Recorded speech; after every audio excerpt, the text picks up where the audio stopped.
Hello friends, Steve Stockton here with you. Welcome to our latest video. In this episode, we bring you volume 21 of our National Park Mysteries series, where we bring 10 more disappearances for you to ponder. Join us. Let's take a walk and see. Number 10, Michael William Doane. 47-year-old Michael Doane of Las Vegas, Nevada, had hit a rough patch in his life in 2009. He'd been out of work for some time, and this was causing him anguish and mental pain. Michael's living girlfriend said that in January of 2009, Michael was depressed and unhappy and desperately wanted life to get better. On January 28, 2009, Michael and his girlfriend got into an argument, which resulted in Michael getting into his car and leaving home. His girlfriend believed that Michael was just trying to drive to clear his head, but he never returned home. There are a few details about Michael's disappearance, and all we know is that on January 29, 2009, his car was found in the Desert National Wildlife Range by a park ranger. The car was found 40 miles away from Interstate 95 and Lee Canyon Road. According to the Charlie Project, the ranger saw footprints leading away from the vehicle, but there was no sign of Michael. There have been little to no reports about Michael's disappearance, and we do not know to what extent the Las Vegas Metropolitan Police searched for him. Phone records indicated that shortly after he walked out of the house, he tried to call his girlfriend, but the call never went through. This is the last known movement of Michael Doane, and he has been missing ever since. Michael Doane is described as a white male with graying-brown hair, blue eyes, stands approximately 5 foot 10 inches tall, and weighs around 180 pounds. Michael has the following tattoos: a longhorn skull on his chest, an eagle on his back, a Tasmanian devil on his left shoulder, and a picture of the Beatles on his right shoulder. According to both NamUs and the Charlie Project, Michael was last seen wearing a yellow jacket, blue jeans, and black shoes. Anyone with any information regarding Michael or his disappearance is asked to contact Dan Hawley of the Las Vegas Metropolitan Police Department at 702-828-3111. Reference case number 090131-0936. Number 9, Lee Sterling Cutler. 18-year-old Lee Sterling Cutler was described as a kind, responsible, and outgoing person who wanted nothing more than to ease the pain of others. While attending Adlai E. Stevenson High School in Buffalo Grove, Illinois, Lee founded a group called BBYO, a Jewish youth organization that hosted events and acted as support for those who observed the Jewish faith within the community. Lee was a shining star within the group and was dedicated to them. He never missed an event and was always there to support someone when they needed it. In 2006, Lee started showing signs of depression and expressed that he wanted to harm himself, possibly take his own life. This manifested in Lee taking a knife into school, as he explained he could bear the pain no longer. Thankfully, Lee got the help he needed and was hospitalized and given therapy. After this, Lee was slowly getting his life back on track and was looking forward to the future. He had plans to either continue his education or maybe start something different altogether. By 2007, Lee was in his senior year, and it was time to decide his future. Lee had many plans and thought long and hard about what he wanted to do, but before he could enact those plans, he would disappear under bizarre circumstances. On October 19, 2007, Lee spent the night at a friend's house and promised to call his mother, Beth, in the morning. Beth waited all morning for her son to call her and let her know that he was safe and that he made it to work. Sadly, that call never came. Lee was due to start his shift at the clothing store where he worked part-time the next morning, and his employers knew that he was a reliable employee. So when he failed to show up, no call, no show, they knew something was wrong. His mother also sensed that something was wrong. It wasn't unusual for him to forget to charge his phone, but this time things just somehow felt different. Throughout the day, Beth called the store where Lee worked and asked if he'd shown up, but he hadn't. By 5 p.m., Beth was beside herself with worry, and after calling the clothing store for a final time, she then immediately dialed 911. The Buffalo Grove Police Department responded to the call and arrived at the Cutler household. An initial search of Lee's room showed no clues, but investigators did notice that his overnight bag was missing, which he most likely took when he spent the night at a friend's house. Investigators then began retracing Lee's steps and found that the last sighting of him was around 9:50 a.m. on the morning of October 20th, 2009. As investigators interviewed Lee's friends, they found out that on the morning he disappeared, Lee had dropped a friend off at his home in Buffalo Grove at around 9:50 a.m. before leaving and presumably heading toward his workplace. From there, the trail goes cold. Beth made hundreds of calls to Lee's phone, but they either didn't connect or went straight to voicemail. After finding no sign of Lee in or around his home or near his workplace, the search radius expanded. Just a day after Lee disappeared, investigators would get their first break in the case when his 2007 Toyota Corolla was discovered abandoned in Wisconsin near the Baraboo River. The car was locked and abandoned, and there was no sign of Lee anywhere. After the car was discovered, investigators theorized that Lee had likely gone into the woods, and it was known that Lee liked to hike and camp and was familiar with the Baraboo River area. To further add to this theory, investigators found a receipt from the Kettle Moraine State Forest, which was dated October 20th, 2009 at 1:41 p.m. Investigators now channeled their search on the Kettle Moraine State Forest and the Baraboo River area. Search and rescue crews, along with Lee's family and volunteers, began to scour the area, and they quickly found their next clue. Somewhere near the Baraboo River, searchers found Lee's overnight bag that he had taken out with him the night before his disappearance. Some of his personal items, including pants, ID card, wallet, cash, and car keys, were in this bag found by the Baraboo River. Also inside the bag, searchers found pain medication, sleep aid tablets, the book Into the Wild, and handwritten letters to his family and his girlfriend. Into the Wild is a popular book that follows the journey of Christopher McCandless. Christopher sets out of the wilderness of Alaska, only to perish while out looking for his next big adventure. None of the notes mentioned anything about his disappearance, but there was another note found inside the book. This note was addressed to his mother and read, "My head is too big for my shoulders. Finally, I'll be able to sleep. I know I'm not crazy. I love you, Mom. Please be happy." He also apologized to his mother for being a coward, but did not refer to harming himself. The search was now focused exclusively on the Baraboo River, but despite days of intensive searching, no sign of Lee was ever found. His mother and father, who had divorced years earlier, came together to try and find their son. Beth made various TV appearances, pleading for her son to come home. Private investigators and dive teams have been called in to search for Lee, but nothing was ever uncovered. Investigators believe that Lee left of his own volition, is living a new life elsewhere, and doesn't want to be contacted. Lee's case was officially closed by law enforcement. However, he is still listed as a missing person, and his friends and family have never given up the fight to find him.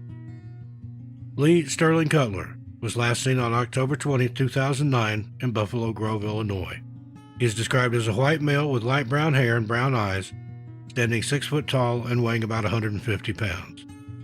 Lee always wore a yarmulke and expressed an interest in moving to Israel after he graduated. He has a small bump on his upper lip and slight webbing between 2 of his toes. Lee was last seen wearing khaki pants and a dark blue jacket with a red stripe. Anyone with any information is asked to please contact Detective Tara Anderson of the Buffalo Grove Police Department at 847-459-2583 and reference case MO7E4222. Number 8. Celeste Haina Hensley Grube. 20-year-old Celeste Haina Hensley Grube was last seen on August 10, 1976, in the Cloud Peak Wilderness in the Bighorn Mountains in Casey, Wyoming. On August 10th, Celeste and 2 of her female friends entered the wilderness area intending to hike to Cloud Peak. According to those 2 friends, Celeste decided to rest on the trailhead while they continued up to Cloud Peak, and the arrangement was that they would meet her on the way back down. By 5 p.m., the 2 friends had completed their hike, and as they made their way down to the trailhead, they saw that Celeste was gone. Her friends searched for her, calling her name, but found no sign of her. The 2 rushed to the nearest ranger station to report their friend missing. Within a few hours, the Johnson County Sheriff's Office had responded to the incident and had officially begun their search. Now, according to the Charlie Project, between 200 and 300 people turned up to help search for Celeste. Many of these were search and rescue professionals, while others were simply volunteers. This group covered about 80 square miles, but failed to find any sign of Celeste. There were rumors that at the time of her disappearance, Celeste was having marital issues, which may have led her to run away and start a new life. However, we will point out that these rumors have never been confirmed. After 2 long weeks, the search for Celeste Grubb was called off as the Johnson County Sheriff's Office and the group of volunteers failed to find any sign of her. When she disappeared, she had no supplies with her and only a small number of sweets on her person. Since August 10, 1976, there's been no sign of Celeste, and she remains a missing person. Celeste Grubb is described as a white female, standing 5 foot 2 inches tall and weighing 115 pounds. Anyone with any information is asked to please contact Deputy Paul Kozasek of the Johnson County Sheriff's Office at 307-684-5581 and reference case number 18S0075. Number 7. Delia Annette Wy. Before she disappeared, 24-year-old Delia Annette Wy left a message on her Facebook page which read, "It's never too late to do the right thing. Don't get discouraged. Speaking to myself also." Just days later, Delia would be reported missing, and there's been no sign of her since. According to reports, Delia was last seen in the Kings Dominion Camp Wilderness Campground in the 1000 block of Kings Dominion Boulevard in Dawswell, Virginia. On March 9, 2017, Delia entered the campground and tried to get a spot. Unfortunately, the campground was full, and no matter how hard she begged, Delia wasn't given a spot. After being refused a spot, Delia left the campground on foot, leaving her silver Ford Explorer behind. Reports indicate that her car was in good working condition and had plenty of gas inside, so why would she leave it behind? There's also a large chunk of time where Delia's movements are unaccounted for, and the next sighting of her wasn't made until around 3 or 4 p.m. that afternoon. According to an NBC article, witnesses saw Delia walking barefoot along Meadow Farm Road in Caroline County, Virginia. Delia's behavior both worried and disturbed passers-by, and 2 people even filmed her walking along the road barefoot. These same passers-by tried to intervene and offer her help, but according to them, she declined. These are the last known movements of Delia, and after this, she simply dropped off the map. Her absence was noted by her family, and her mother knew that she always kept in contact. After failing to reach Delia, her mother contacted the authorities and reported her missing. From there, the 2 forces, Hanover County Sheriff's Office and the Caroline County Sheriff's Office, began retracing Delia's last movements. It wasn't long until they found her abandoned silver Ford Explorer in the Kings Dominion Camp Wilderness Campground. Investigators noticed, as we said, that the car was in good working order and had plenty of gas.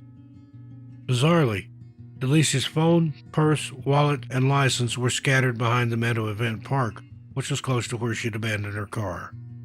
As news of Delia's disappearance went public, witnesses came forward with the video of her walking barefoot in Caroline County. The search radius expanded and scent dogs were also brought in to aid in the search. According to the Charlie Project, dogs also tracked her scent to a home in Caroline, Virginia. Was Delia headed to a specific location, or was she perhaps taken against her will?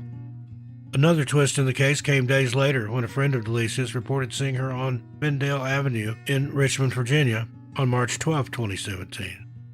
This friend told investigators that she was not aware that Delia was missing, and no further information about this sighting has been released. These sightings, and the fact that Delia did not ask passers-by for help, have led investigators to believe that she may not have been in trouble, although given how much time has passed since she was last seen, their viewpoint has most likely changed. Delia's mother told the media that it was out of the ordinary for Delia not to contact her friends or family, and that her behavior was bizarre. Delia's friends and family want her home and are asking the public to help.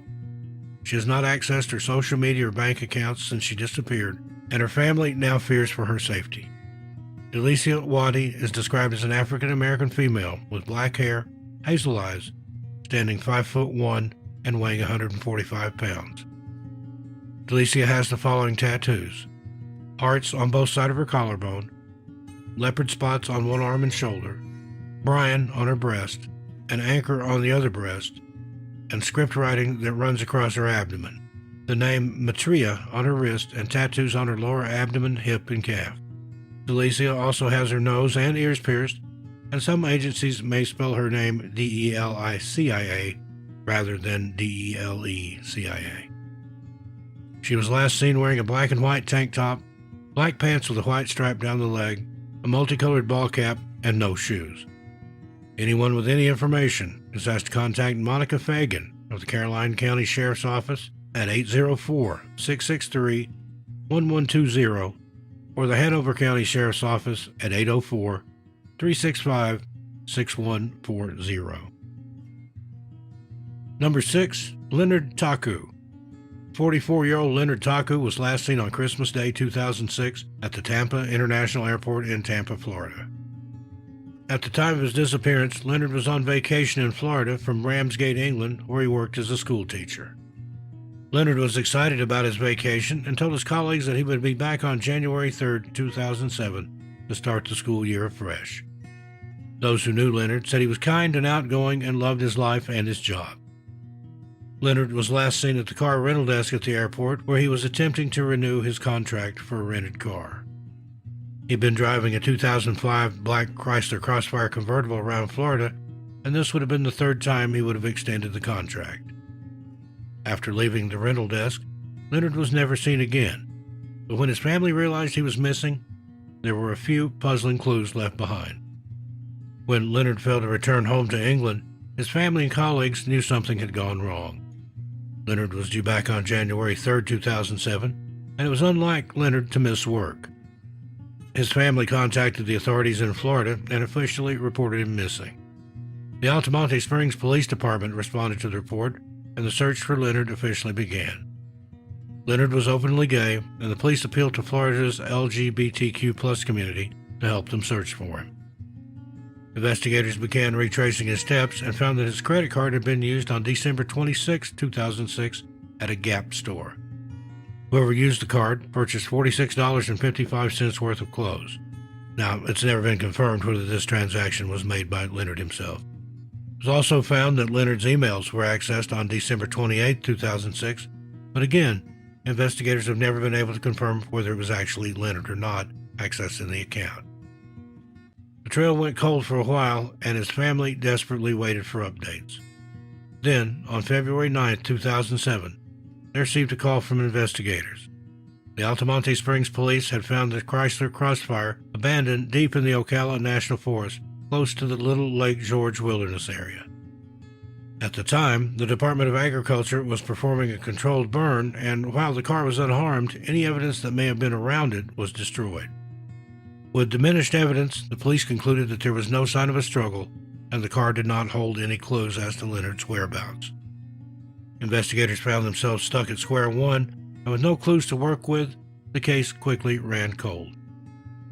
Florida's LGBTQ+ community banded together to help find Leonard, and the community kept a watchful eye out for him. Unfortunately, no sign of Leonard has ever been found. There was one final transaction on his credit card in January of 2007, when a room was purchased at a fancy hotel in Orlando, Florida. Leonard was not known to stay in lavish hotels while traveling, and this is when his family knew that Leonard was probably not the one using the card. It does not appear that the hotel was able to verify who checked in, and if this information is available, police are keeping it close to their chest. Leonard Taku remains missing, and his family and friends in the UK and the US are searching for justice and answers. His family believe that he met with foul play, although investigators have stated there is no evidence to point to this. Leonard Taku is described as a Pacific Islander, has black hair, brown eyes, stands about 5 foot 9 inches tall, and weighs about 175 pounds. Leonard has the following tattoos, some of which are relevant to his Pacific Islander culture: a checkerboard pattern and circles on his upper right arm, solid triangles with lines from his elbow to wrist, also on his right arm, a zigzag pattern from elbow to wrist on his left arm, a tribal design with swirling patterns on his legs running from the knee to the thigh, a Celtic design on his lower back, and Gothic lettering on his upper back. Leonard has a distinctive Kiwi or New Zealand accent and is an active and out member of the LGBTQ+ community. Anyone with any information is asked to contact the Altamonte Springs Police Department at 407-571-8280 and reference case number 2008CJ001125. Number 5, Ronald Gale Sallee. 40-year-old Ronald Gale Sallee moved from his home in Vallejo to Fresno County in August of 1989 to take a job as an x-ray technician at one of the Fresno County hospitals. Unfortunately, there's not a lot of information about Ronald, and the only information available is pertaining to his disappearance. On September 2nd, 1989, Ronald, along with 3 other men, entered the Ansel Adams Wilderness area in Madera County and planned to hike there. Ronald was last seen at around 4:30 p.m., and after that, he became separated from the group as the rough terrain forced them apart. According to a news article from the Times-Herald, the group had planned to camp overnight, and the 3 men headed towards their campsite in the hopes that Ronald would eventually catch up with them. As September 3rd, 1989 rolled around, and there was still no sign of their traveling companion, they reported missing to the Madera County Sheriff's Department. The Sheriff's Department, along with search and rescue crews, searched a 20-square-mile area before calling off the search. Crews were in the air and on the ground, but failed to find any sign of Ronald. Ronald Tomlinson, the Sheriff's Sergeant of Madera County Sheriff's Office, told the Times-Herald, "No signs, evidence, or any of his gear has been found. It's unusual for nothing to be found. There's no evidence of foul play. It doesn't mean it's been ruled out." In the same article, Ronald's sister, Pam Durazo, told reporter Glenn Carty how she planned to still celebrate Ronald's upcoming 41st birthday.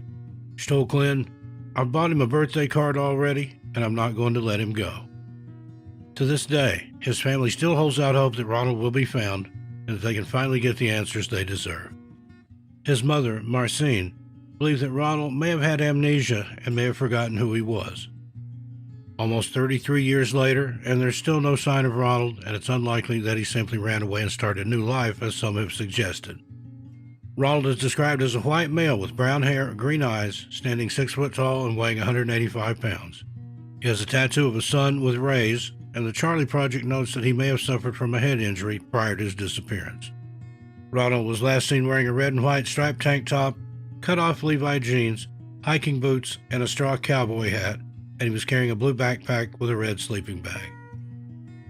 Anyone with any information is asked to please contact Detective Louise Paget of the Madera County Sheriff's Office at 559-664-4908 and reference case number 010-181-75. Number 4, Simon Owen. 21-year-old Simon Owen was described as a kind and easygoing young man, and at just 21 years old, the world was his oyster.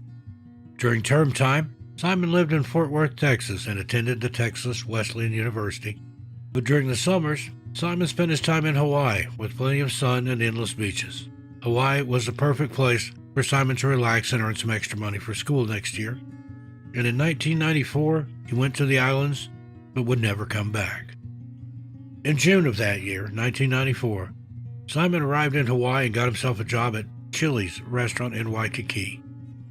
He was also renting a room and planned to split his time between work and play. Simon was a keen outdoorsman, which made Hawaii the perfect place for him. He loved to climb and hike, and what better place to do it than Hawaii? Simon was seen for the last time on June 29, 1994. After that, he seemed to simply disappear. When his colleagues and family realized he was missing, they reported this to the police, and days later, a large-scale search was in operation. According to an article by the Honolulu Advertiser, billionaire Ross Perot even aided financially in the search by paying for a private helicopter to look for Simon. Volunteers turned out in their hundreds to help search for the promising student, but they only ever found one clue. Days into the search, investigators found Simon's bicycle chained to a tree at the base of Manoa Falls. The search expanded to Manoa Falls, but no sign of Simon has ever been found. Investigators believe that Simon had an accident while out climbing and possibly fell from a considerable height. Simon was well versed in hiking and climbing, but the landscape of Manoa Falls can be unpredictable. The Honolulu Police Department does not believe that foul play is involved in Simon's case. Simon Owen was seen for the last time on June 29, 1994, in Waikiki, Hawaii, and investigators are now seeking information. Simon is described as a white male with brown hair, brown eyes, standing 6 foot tall and weighing 155 pounds. He has the Christian fish symbol tattooed on his right ankle and has scars on the back of his neck, right hip, and left shoulder. When last seen, he was wearing beige shorts and was possibly carrying his maroon backpack. Anyone with any information or who may have spotted the young man is asked to please contact the Honolulu Police Department at 808-529-3111 and reference case number 94-273903. Number 3, Michael Hugh Cametti. 56-year-old Michael Hugh Cametti is a retired Army colonel. His time in the Army taught him many valuable survival and outdoor skills. Michael loved to explore the great outdoors, and according to reports, it is believed that he entered the Cranberry Wilderness on May 23, 2011. His family said that it was unlike Michael to go on a hiking trip without telling anyone, and after he failed to return home, he was reported missing. A month later, on June 27, 2011, Michael's car was found abandoned by State Trooper Marka G. The state trooper found Michael's car abandoned on Williams River Road, and when he checked the license plate, he found it belonged to Michael Cametti, who had been reported missing weeks earlier. Inside the car was a handwritten note that stated he was planning to hike on the North-South Trail from May 23rd to May 27th. This discovery alarmed officers, and a search of the North-South Trail was conducted, but they were unable to find any evidence of Michael. Scent dogs, search and rescue crews, and volunteers all flocked to the Cranberry Wilderness to aid in the search for Michael. But despite all this, the searchers came up empty-handed. Since then, there's been no sign of Michael, and his family is now looking for answers and closure. Michael Cametti is described as a white male with brown hair, blue eyes, standing 5 foot 5 inches tall, weighing 165 pounds. He has a scar on his chin. Anyone with any information is asked to contact the West Virginia State Police at 304-799-4101. Number 2, Harold Loris Drake. 76-year-old retired math teacher Harold Loris Drake was enjoying his retirement after dedicating many decades of his life to teaching newer generations. Harold was especially excited to get out and about, and he loved nothing more than hiking, said to be in great physical condition for his age. On July 8, 2015, Harold entered the Pfeiffer Big Sur State Park with a friend, and the two planned on camping and hiking there over the coming days. According to Harold's friend, on July 8th, Harold told him that he was going for a hike and would be back by that afternoon. But as the afternoon came and went, there was no sign of Harold. His friend began to panic. As the hours ticked by and his friend still hadn't returned, Harold's camping companion reported him missing to the Monterey County Sheriff's Department, and a search was underway within a few hours. The Sheriff's Department, along with search and rescue crews, searched throughout the park for Harold, but ultimately found no sign of him. The friend who Harold was camping with told investigators that Harold had left with a gallon of water and some snacks, but it appears that he left his sleeping bag and camping gear behind. Despite searching the Pfeiffer Big Sur State Park, which spans over 1,000 acres, no sign of Harold has ever been located. The most likely theory is that he got lost or injured during his hike and was unable to cry for help. Harold's friends and family have never given up hope that one day they'll find him. Harold Loris Drake is described as a white male with white hair, blue eyes. He stands 5 foot 9 inches tall, weighs 165 pounds, and wears prescription glasses. Harold was last seen wearing a gray shirt, black pants, black suspenders, and hiking boots.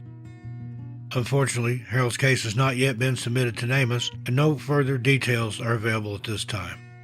Anyone with any information or may have seen Harold that day, please contact the Monterey County Sheriff's Department at 831-755-3722.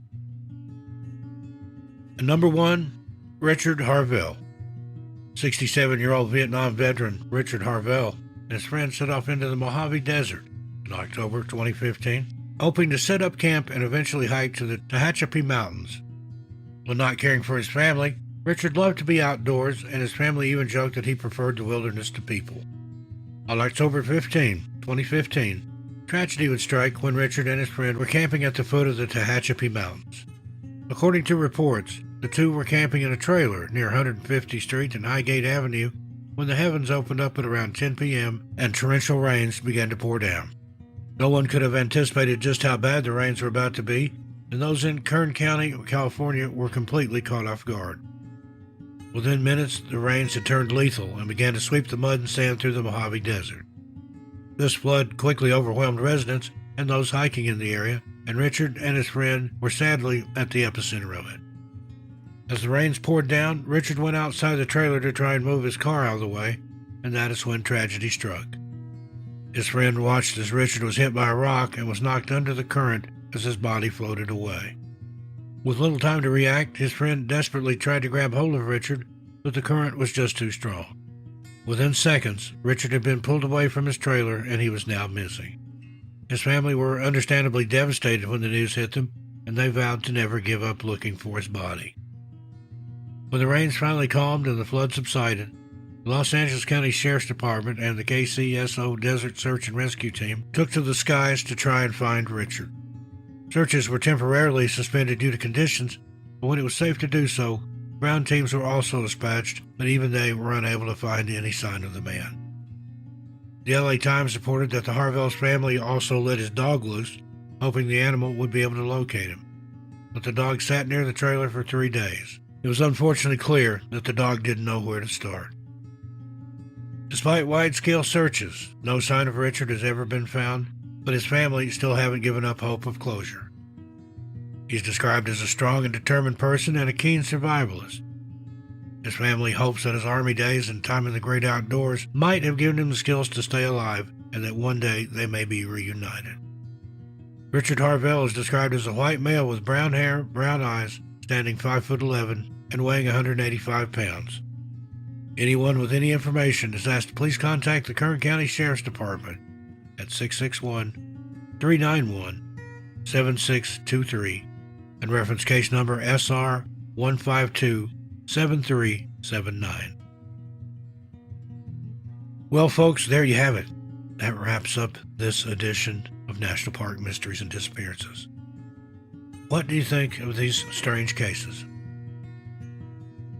We'd love to hear your opinion on these cases in the comments, but please keep it friendly and respectful. Till we meet again, be good to yourselves and each other. Stay safe out there. As for me, I'll see you a little further on down the trail.